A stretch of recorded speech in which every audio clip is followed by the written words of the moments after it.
Salut à tous. Salut à tous et à toutes.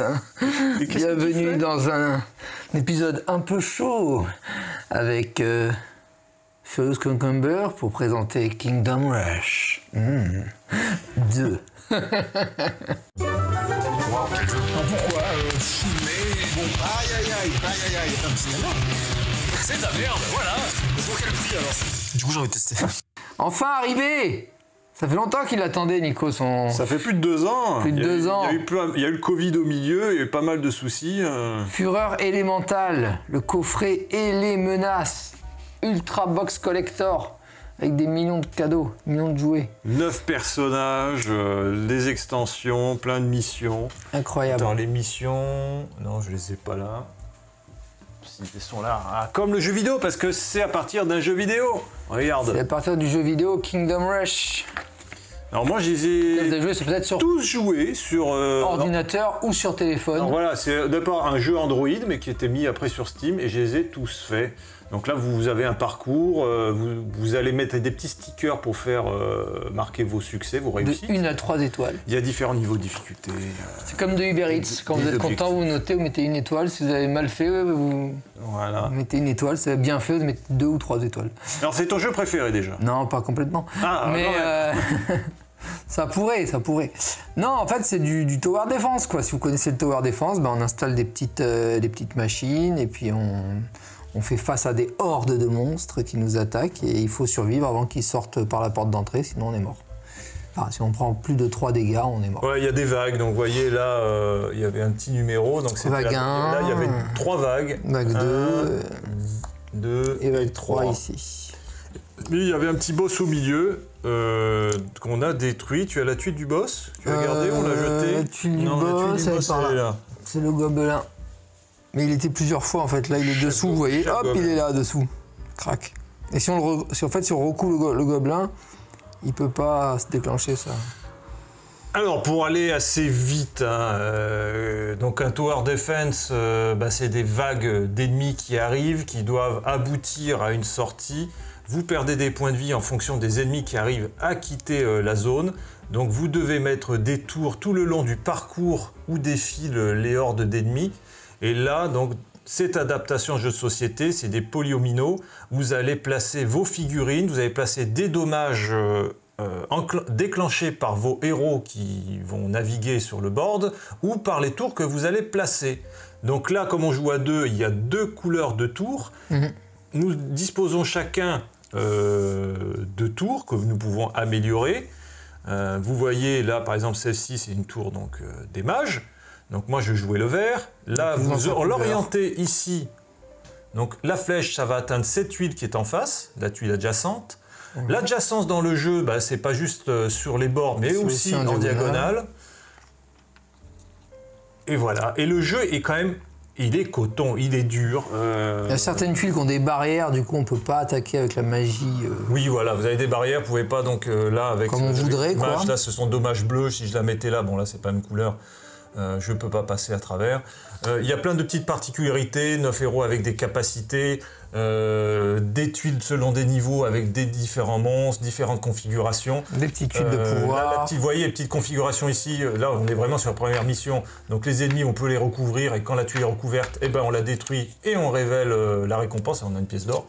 C'est pas beaucoup de récompenses dans un jeu quand même. On peut améliorer, alors là c'est le petit truc qui est... alors attends, il est où? Il est là. C'est qu'on a des stickers spéciaux, nouvelle technologie, vous voyez, ces petits stickers, des autocollants, qui ne sont pas des autocollants, il n'y a pas de colle. Donc ils peuvent se mettre directement sur les tours, sur le carton des tours. Donc, prends exemple, Pandémie. Mais oui, mais c'est... il est Pandémie là, Legacy, c'est à toi qu'on parle. Là, vous voyez, j'ai mis une amélioration dégâts bruts. Donc dégâts bruts, c'est que les ennemis... Alors là, on a recouvert. Là, les ennemis, si vous voyez, sont entourés de verre. On ne peut les tuer ou les occuper qu'en mettant un soldat ou des héros, mais les dommages de tour ne peuvent pas les atteindre. Donc à ce moment-là, on a amélioré ces tours avec dégâts bruts. Elles peuvent toucher et recouvrir les ennemis entourés de verre. Eh oui. On peut améliorer, vous voyez, donc niveau 1, on a des tours de niveau 1, jusqu'à niveau 4, vous aurez le choix. Oui, ça colle vraiment pas. Spécialisation à la fin au niveau 4. vous aurez un choix. Donc on va le montrer. Vous voyez, niveau 4 de mage, j'ai 2 tours de mage niveau 4 différentes. Soit je voudrais le nécromancien, soit l'archimage. Vous voyez, ça collait vraiment pas, regardez. Hop, le sticker, il est posé, et on l'enlève. Et voilà. On repose, et on l'enlève. Ouais, enfin, je suis pas méga fan, mais ça marche. Pour l'instant, ça tient en tout cas. Pour le moment, ça marche. À voir si ça fera dans le futur, mais... Alors, je vais mettre un bémol, les règles. Je vais vous montrer rapidement le livre de règles. Vous voyez, il y a un effort, c'est-à-dire il y a beaucoup d'illustrations. On sent qu'ils ont essayé d'organiser. Il y a des encarts, il y a des exemples. Il y a des exemples, c'est déjà bien. On a l'impression que c'est bien foutu, mais au niveau en fait des termes, au niveau de la compréhension de ce qui est expliqué, bah, c'est loin d'être toujours très clair ou évident. C'est vraiment un défaut du jeu. Je sais pas à quoi ils ont pensé, ou s'ils étaient vraiment satisfaits de l'explication au niveau des règles. C'est pas un jeu complexe. Enfin, le jeu est difficile, mais les règles ne sont pas complexes. Les bases ne sont pas complexes, mais voilà, la prise en main, elle est laborieuse. Il y a plusieurs points où on a quand même galéré. Que ce soit toi, moi, Nico, voilà. Bon, on a fait fi, mais ça a été prise de tête pour rien, puisque en fait, quand tu as compris, tu te dis « Ah, bah ça va, si c'était que ça ». Mais le temps de comprendre, voilà. Et pour le moment, il y a assez peu de vidéos. Alors, il y a des vidéos explicatives, hein, vous les avez depuis 2 ans, mais ces vidéos explicatives vous expliquent les bases du jeu. Les bases du jeu, ça va, on les comprend.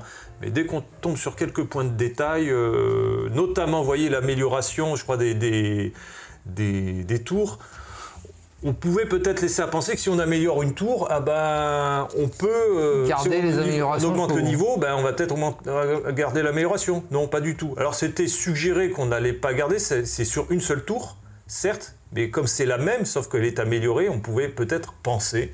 qu'on allait garder l'amélioration collée dessus, en fait. Ça, c'est peut-être pas le moins clair, mais il y a vraiment d'autres points qui nous ont posé problème, dont je ne me souviens pas immédiatement, mais...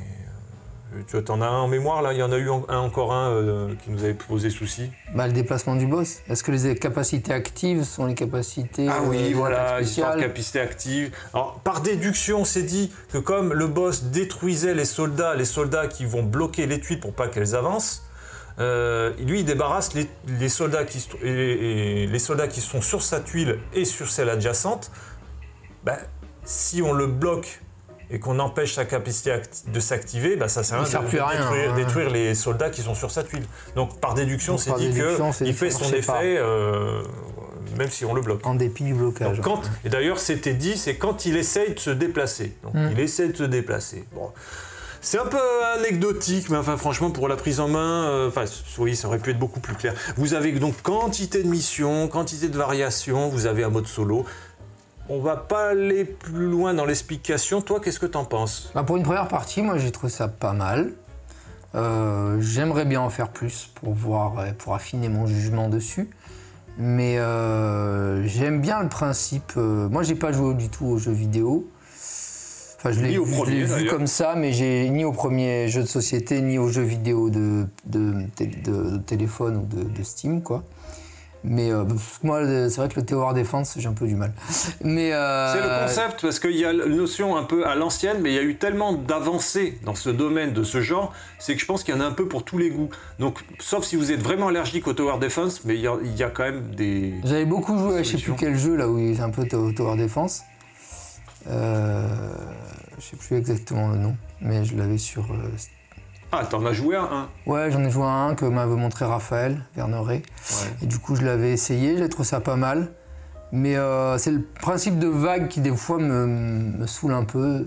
J'avais un peu d'ailleurs les mêmes réticences sur Left 4 Dead, où il n'y a pas vraiment d'histoire, enfin, il n'y a pas vraiment de plateau. T'es dans un tout petit endroit, et puis il y a des vagues qui arrivent. Et c'est vrai que ce concept de vague de territoire à tenir ou de Tower Defense, ça me plaît pas trop. Mais là, j'avoue que le challenge est là. Presque trop même. Presque trop dur par moment. Et puis il y a un espèce de petit côté, les échecs, quoi. Enfin, où entre Tetris et les échecs, où on se dit, ah ben si je mets ça là, je vais pouvoir faire ça. Ou du Go aussi, un peu avec le principe de l'exploitation de territoire et avec les soldats qui permettent de bloquer les avancées et tout. Non, vraiment, c'est vraiment pas mal. Moi, j'ai bien été hypé par le truc. Maintenant, à voir si cette première impression se précise et se conclut et se se poursuit sur les prochaines parties, pardon. Et oui. Mais en tout cas, pour une première partie, oui, moi j'ai été hypé. Alors, au point de faire une vidéo tout de suite après. Et oui, voilà, parce que là... À 2h du matin. À 2h du matin, dire t'es sûr, on n'a pas sorti tous les projets, on est là un peu à l'arrache. C'est la vie très vif. Hein. Il est content et ils veulent se faire savoir. Voilà.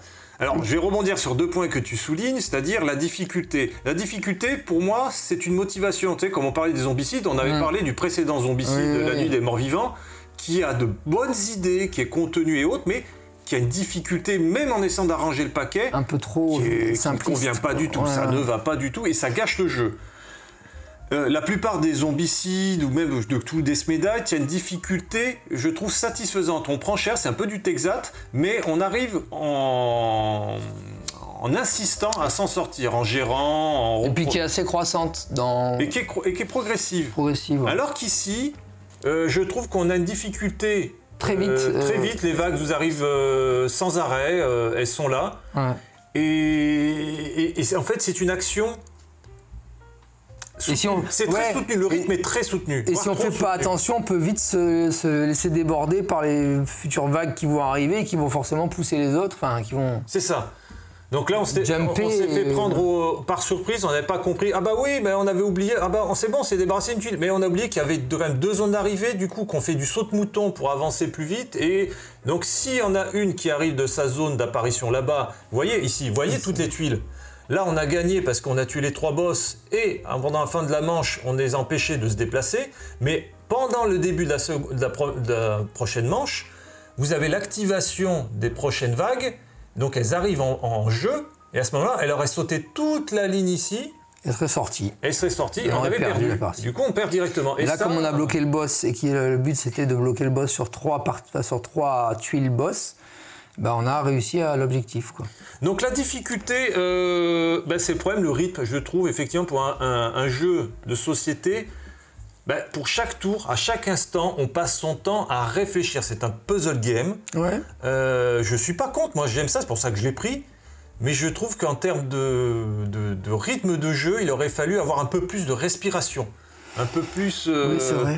Un petit côté un peu plus cool. Alors le côté cool, c'est quand on va faire nos petits achats, tu vois, voilà, à la fin de la manche, on peut améliorer nos trucs de là à là, une à deux. Mais je trouve que c'est pour des parties quand même assez longues. Après, on va les réduire en connaissant, en maîtrisant un peu plus le jeu et par habitude. Mais c'est un peu trop intense. Et secondo, il y a un côté de jour alpha. Le jour alpha, c'est-à-dire, tu vois, au début, comme le jeu est très exigeant, c'est qu'on peut perdre très vite, tu l'as pu constater. Très fort, très vite, quoi. Si tout le monde n'est pas au taquet ou n'a pas le même exigence, par exemple au départ, dire « Ah je mets un dommage là, tu vois, j'ai dû trop prendre » parce qu'ils ne connaissaient pas le jeu. Dire « Ah, je mets un dommage là », mais je dis oui, mais si on ne s'occupe pas de celles qui vont sortir immédiatement, on a quasiment perdu déjà la partie. Et il a fallu... Pas que je te prenne en main, je veux dire, c'est vrai que tu connaissais pas le jeu. Non, mais après tu t'y es fait. Tu me drives un peu sur 2-3 trucs, quoi. Sur le dernier tiers de la partie, moi j'avais quand même une partie d'avance, on avait le niveau égal d'analyse, c'est-à-dire vraiment là tu m'as fait des suggestions à laquelle j'avais pas pensé et vice versa. Et là c'est intéressant. Mais attention, avec qui vous jouez à ce type de jeu. Si vous avez une personne dont c'est pas trop le truc, les polyomino, un peu comme Nico qui aime pas trop ça. Toi, je sais que tu aimes ça aussi. Moi, j'adore. Mais il faut vraiment trouver une personne qui est friand de cette approche de jeu. Donc, c'est très riche, c'est exigeant, c'est bien, mais je trouve malheureusement que le rythme est trop soutenu. Parce que vraiment, la moindre erreur, il y a peu de marge d'erreur. Puis on a très peu de mouvements. Enfin, on a 2 mouvements ou 3 mouvements, et puis une attaque de base ou la possibilité d'activer une capacité spéciale. Du coup, ça réduit vraiment la marge de manœuvre, quoi.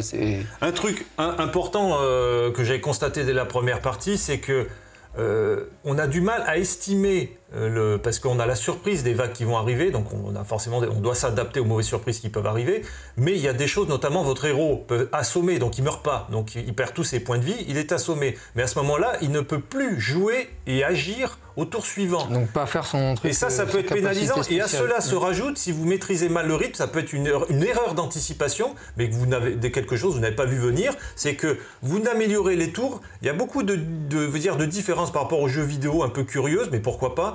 Donc il n'y a pas d'économie réelle, même s'il y a de l'argent. Quand vous allez améliorer d'un niveau une tour, c'est que vous devez passer une tour à votre allié, vous lui ouais. donnez, et vous pouvez l'améliorer. Mais il ne pourra pas la jouer pendant ce tour-ci. Il faudra attendre le tour prochain. Donc il faut... C'est très... Et elle aura upgradé au tour d'après. Oui, ce sera upgradé. Mais bon, il faut attendre, et c'est là que c'est difficile. Et on a gagné, mais on n'a pas... On l'a fait qu'une fois. On a gradé qu'une seule tour pendant cette mission. De là à là. On était tellement pris à la gorge avec les vagues que moi j'ai senti, et comme j'avais perdu la première mission, parce qu'on n'avait pas assez de puissance de feu, on avait perdu du temps quelque part, on a perdu du temps à améliorer les tours, donc du coup on ne les avait pas fait agir, on n'avait pas mis assez de dommages sur les tuiles, on avait mal anticipé, et ouais, je pense qu'il faut quand même bien connaître le jeu. Moi, voilà, je le trouve bien. Je le trouve intéressant, il t'a plu aussi. Ouais. Après, le principe de pouvoir mettre la caserne et de mettre quand même une tour en plus de la caserne, ça aide pas mal quand même. Pouvoir à la fois combiner dégâts et soldats. Vous avez une particularité, contrairement aux jeux vidéo, c'est que vous avez les emplacements de tours. Ben, la tour, vous ne pouvez mettre qu'une tour dessus. Alors que dans ce jeu, vous pouvez mettre une caserne sur un autre type de tour. Voilà, donc vous pouvez mettre 2 tours. Donc c'est curieux, c'est pas le jeu, mais ça marche, effectivement, ça fonctionne. Et ensuite, par exemple, la tour des mages ou bien la bombarde des nains. Et du coup, ça fait double vous faites truc. l'effet de la première et vous on rajoute un soldat, par exemple, avec ça, poum, et là, on met une bombe nucléaire bleue. Voilà. Alors, juste pour un exemple aussi d'amélioration, on avait celle qui était... Alors, j'ai pris aussi une version... Alors, c'est même pas dans la version Kickstarter qui était proposée. Vous voyez les petites tours en bois que j'ai prises. Il faut les acheter, c'est con. Alors, oui, ça c'est un bonus payant. Oui, non, parce que ça aurait dû être compris dessus, parce qu'à chaque tour, vous allez reprendre en main les tours. Donc si vous n'avez pas les tours ici, vous allez faire comme ça. Vous avez un petit truc, vous le posez là, et c'est pas prêt, tout bouge, donc vous allez reprendre chaque fois, à chaque fin de manche, vos tours, vous allez les replacer, parce que contrairement aussi au jeu d'origine, c'est que vous reprenez donc chaque fois les tours en main pour les replacer, ce qui est très étrange, mais ça fonctionne. Ça c'est pas mal ça par contre. Ah, ça, ouais, ça c'est... Pouvoir décaler comme ça les trucs, mettre les tuiles, plutôt que de décaler la tuile à plat toute seule. Ça c'était dans la version de base, ça. Oui, ça c'est dans la version de base. Donc le jeu, je crois, de version retail est à 60 €. Vous n'aurez pas une grosse boîte comme ça, mais vous aurez déjà quand même bien de quoi faire. Vous disposerez de toutes les... toutes les tours. Vous ne disposerez pas de tous les héros, mais bon, ça, c'est pas... Il y a combien de héros dans la boîte de base? Je sais 4 plus. 8 5. Il y en a 9 en tout, donc ceux de la boîte. 5 il y en a 5 quand même. Là, j'en ai 9, mais enfin, il y en a 5, c'est pas mal. Ouais, 5, c'est pas mal. Non, il y a de quoi faire. C'est quand même correct. Pour le moment, je prends plaisir, mais je suis mitigé parce que là, je sors en fait de la partie exténuée. J'étais exténué de me prendre la tête sur des points de règle, parce que chaque fois, au niveau de la formulation, il manque une petite ligne supplémentaire pour préciser des choses sur certains points. Et la tension soutenue que ça demande pour résoudre, parce qu'on est en difficulté tout le long, dès le début. Ok, c'est bien, mais ça demande de faire fonctionner ses méninges. C'est un peu croque-cerveau, quoi. C'est un peu croque-cerveau. Si vous faites un puzzle, il faut enchaîner. Voilà, c'est la fin de cette vidéo. J'espère qu'elle vous a plu. N'hésitez pas à vous abonner à la page de Nicolas, The Furious Cucumber. Bientôt 500 abonnés. Peut-être, on ne sait pas. L'année prochaine? Mais non, tu les auras avant cette année. Allez, abonnez-vous pour lui faire plaisir. Mais oui, abonnez-vous à Pen & Game, la chaîne de notre ami Guilain, devant vous, votre serviteur. Moi j'avais 85 abonnés, j'en ai perdu 2, maintenant je suis à 83. Voilà. Oui, bon, il perd des abonnés, mais aidez-le. Envoyez des dons. Envoyez des dons. Écrivez à l'arc. Allez, ciao.